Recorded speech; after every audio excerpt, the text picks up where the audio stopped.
guys, welcome to Gizmo Times. This is Chetan and this is a comparison of the Xiaomi's Redmi Note 8 and the Vivo U10. So Vivo finally launched a pretty good looking and a pretty good device in the budget range under 10,000 rupees, and Xiaomi is soon going to launch the same. So the Vivo U10 was quite a decent phone and it was priced from 9,000 rupees, but we are going to talk about the 4GB RAM variant with 64GB storage that's priced at 11,000 rupees. We expect the similar kind of variant 4 plus 64 on the Redmi Note 8 for almost the same price. So that's why this comparison should be fair enough for that particular variant. So let's start with the design itself. The Vivo U10 actually has a plastic bag. You can see there are already some smudges. There are some scratches, and that is something you would commonly see on a plastic bag.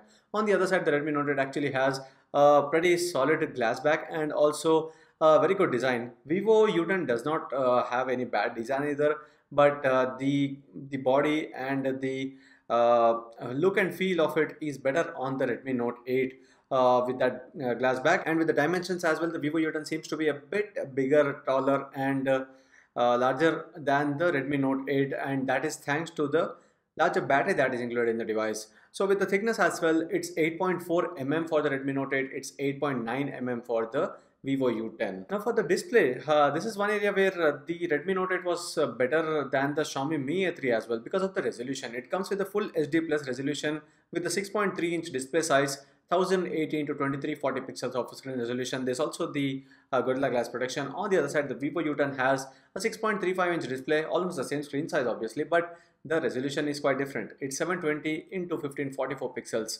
So that's where the HD plus resolution it is, and it's not as sharp as what you would see on the Redmi Note 8. And since both of them are IPS LCD, there's no AMOLED display here.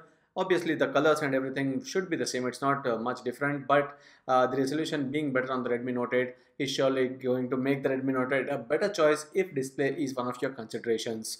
With the performance, it's the same chipset, Snapdragon 665 on the Vivo U10 as well as the Redmi Note 8, so no difference there either, and the score is almost the same on both of them. It's 1,70,000 and 1,69,000 on both the phones. So benchmark wise, obviously it was expected that both would be the same, since this one we have is the 4GB plus 64GB option, and so no difference. Snapdragon 665 and MIUI on the Redmi Note 8, the Fun Touch OS on the Vivo U10, they have their own set of features, their own set of all the additional options to make the user interface better. So Android 9 Pie is the base variant of the OS version right now, and we might expect future updates on these two phones, but at least we expect that from the Redmi Note 8 because Redmi phones at least get those MIUI updates with the major Android OS included in that. But with the Vivo's budget phones, I'm not really sure if we would see updates on time. One major area where the Redmi Note 8 surely should be a better choice is with the camera setup here.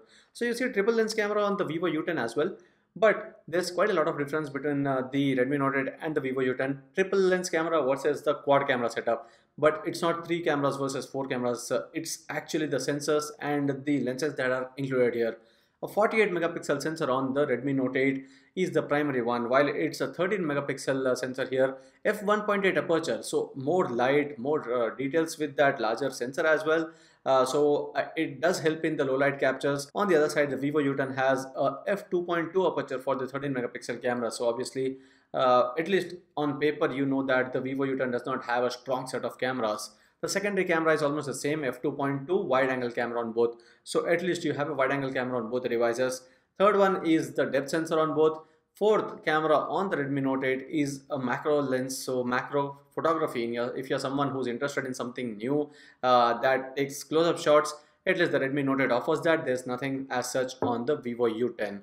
With the selfies, there's a 13 megapixel camera on the Redmi Note 8, which is the f2.0 camera for the selfies. On the other side, there's a 8 megapixel selfie camera on the Vivo U10, but it comes with a better aperture size, a larger aperture of f1.8, and with the selfies, no huge difference. I would say that Vivo usually does quite a good job at beautifications and also keeping the natural tone if you turn that off.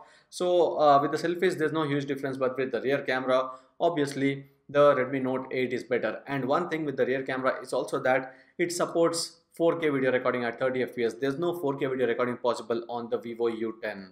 Next, with the security options, you have the fingerprint sensor on both of them, you have the face unlock, and the performance is quite the same. Vivo does quite a good job on most of its phones, so the fingerprint sensor works well. Even on the Redmi Note 8, it does a good job.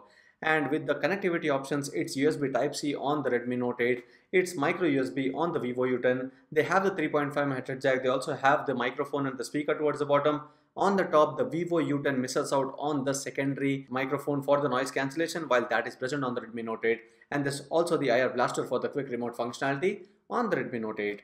Next, with the SIM card options, you have a dedicated microSD card slot on both the phones, so no difference there. But the Vivo U10 takes a lead with the battery here. It's a 5000 mAh battery on the Vivo U10 and it's a 4000 mAh battery on the Redmi Note 8. We already did a battery charging speed test for you to see which one charges faster, and as expected, the Redmi Note 8 charged faster because of the 4000 mAh battery, and the 5000 mAh battery would take some more time, so that was obvious. But both have the same 18 watt support for fast charging, so that's a good thing for the Vivo U10 as well. So we didn't expect Vivo to do that here, but they at least offered fast charging here with the 18 watt support. So the Vivo U10 is better with the battery here. So to end the comparison, the build quality is better on the Redmi Note 8. The camera setup on the back is better on the Redmi Note 8 with the 4K video recording as well. And there's a full HD resolution display on the Redmi Note 8 and also the USB Type-C on this phone. On the other side, the Vivo U10 has a better battery. That's the major point here about this phone. It does support fast charging, which is the same on this one as well, but having a larger battery is what the Vivo U10 has, and that's the only major advantage of this phone over the Redmi Note 8. So this was the comparison between the Vivo U10 and the Redmi Note 8. Of course, before we end the video, this phone is not priced at 11,000 for the base. The base variant is priced at 9,000 rupees. So for if you are looking for a decent performer and are okay with less amount of RAM and storage, 3 plus 32 option is available for 9,000. We aren't sure, we might be seeing under 10,000 for the Redmi Note 8. But in case it lands at around 10 to 11,000 rupees, this should be quite a great deal. So we'll stay tuned for the launch of this phone, and then this comparison should make a proper sense when the price is announced. So we are already letting you know that if this phone is at around 11,000 rupees, which is the price for this as well for the 4 plus 64 option, then I would surely give the Redmi Note 8 a vote over the Vivo U10. So that's it in this video. I hope you like this video. If you do, share and subscribe to Gizmo for more. Thanks for watching and see you next video.